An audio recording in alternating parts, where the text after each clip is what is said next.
Assalamualaikum warahmatullahi wabarakatuh. Alhamdulillah, puji syukur kita panjatkan kehadirat Allah Subhanahu wa Ta'ala. Pada kesempatan ini saya akan menyampaikan hafalan ayat dan hadis yang berkaitan dengan akikah dan kurban dalam ajaran Islam. Kalau kalian mau melihat video saya tentang akikah dan kurban, bisa lihat di video sebelumnya ya. Ada 3 bagian. Yang pertama di sini yakni Quran surat Al-Maidah ayat 5 tentang sembelihan ahli kitab. Bismillahirrahmanirrahim. Wa ta'amul ladzina utul kitaba hillun lakum wa ta'amukum hillun lahum. Artinya makanan, yakni sembelihan orang-orang yang diberi ahli kitab itu halal bagimu, dan makanan kamu halal pula bagi mereka. Kandungannya sembelihan orang Islam halal dimakan. Tetap gini, pada masa Nabi sembelihan ahli kitab yakni Yahudi dan Nasrani itu halal, tetapi untuk zaman sekarang nih ya, para ulama itu berhati-hati karena banyak yang tidak sesuai syariat. Yang kedua dijelaskan dalam Quran surat Al-An'am ayat 121 tentang menyebut nama Allah. Bismillahirrahmanirrahim. Wala ta'kulu mimma lam yuzkar ismullahi alaihi wa innahu lafisq. Ini ada terusannya tetapi enggak saya hafal. Artinya, dan janganlah kamu memakan binatang-binatang yang tidak disebut nama Allah ketika menyembelihnya. Sesungguhnya perbuatan itu adalah suatu kefasikan. Kandungannya hewan halal harus disembelih dengan menyebut nama Allah. Berarti kalau enggak disebut dengan nama Allah berarti apa? Tidak halal. Islam mengajarkan adab dan aturan jelas dalam makanan. Yang ketiga dijelaskan dalam Quran surat Al-Maidah ayat 3 tentang bangkai dan yang dilarang. Bismillahirrahmanirrahim. Hurrimat 'alaikumul maitatu wad-damu wa lahmul khinziri wa ma uhilla li ghairillahi bihi wal munkhaniqatu wal mawqudatu wal mutaraddiyatu wan natihatu wa ma akalas sabu'u illa ma zakkaitum. Artinya diharamkan bagimu bangkai, darah, daging babi, hewan yang disembelih atas nama selain Allah, yang tercekik, yang terpukul, yang jatuh, yang ditaduk, dan diterkam binatang buas, kecuali sempat kamu menyembelihnya. Nah, kandungannya Islam melarang memakan, yakni memakan yang haram seperti bangkai, darah, babi, dan sembelihan tanpa nama Allah. Hewan yang mati bukan karena disembelih juga haram dimakan.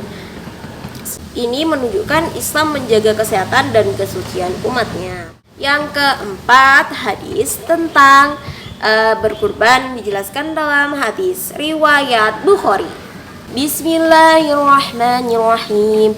Dhahan Nabi sallallahu alaihi wasallam bikabshaini amlahaini qaranaini dhabahahuma biyadihi wa samma wa kabbara wa wada'a rijalahu ala sifahihima.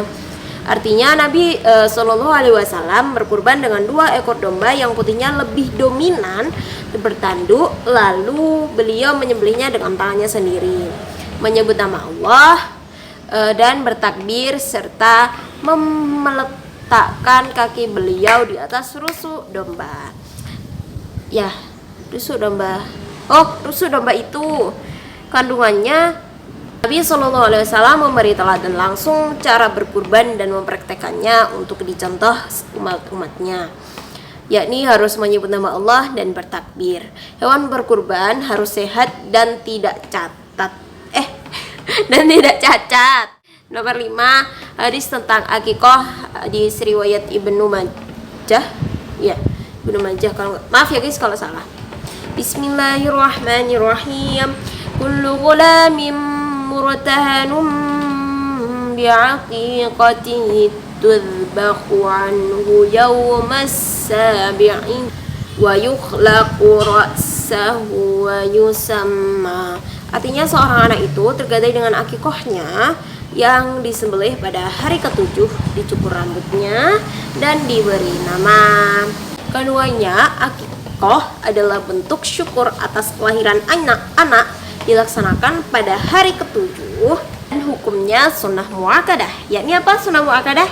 Yap, benar sekali, sangat dianjurkan. Yang nomor 6 dijelaskan dalam Quran surat Al-Kautsar ayat 1-3 tentang nikmat dan perintah berkurban. Bismillahirrahmanirrahim. Inna a'tainakal kautsar fasholli li rabbika wanhar. Inna syani'aka huwal abtar. Artinya sesungguhnya kami telah memberimu nikmat banyak, maka dirikanlah salat karena Tuhanmu dan berkurbanlah. Sesungguhnya orang-orang yang membencimu dialah yang terputus.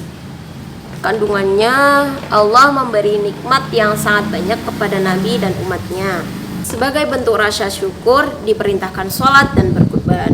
Orang yang membenci Nabi akan terputus dari rahmat Allah. Yang ketujuh, hadis tentang perintah kurban. Dari Abu Hurairah radhiyallahu anhu, ia berkata, Rasulullah sallallahu alaihi wasallam bersabda, "Man wajada sa'atan falam yudhi fala yaqrabanna musallana."